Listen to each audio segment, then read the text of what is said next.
So, welcome back po sa ating YouTube channel. Makikita po natin dito yung parang pinaka-grills. Ayan o, pintuan po. Nagawa po sa tubular 1x1. Ayan. Tubular na 1x1. Magaganda po yan pag ito yung gagawin nating pintuan. Ayan po. So, maganda lang po siya. Kasi nga, tubular 1x1, 1.2 mm ang kanya pong kapal. Ayan. Kaya 1.2 yung ginamit natin dito para mas magaan po yan. Kasi kung 1.5 yung gagamitin natin, mas lalo bibigat. So ito yung ginawa natin na pinto ang ibibitan natin. So napaka-stick. Tapos dito, yung pinakahamba niya ay concrete hamba. Kikita ko natin. Ito yung pinaka-silbi niyang stopper.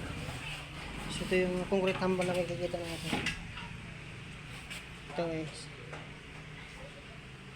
So mas maganda to, mas na tipid at mas mapamumura po tayo at matibay po itong concrete hamba na yan. Okay. So ito yung kanyang setup mga guys. So gumamit po tayo dito ng cylinder.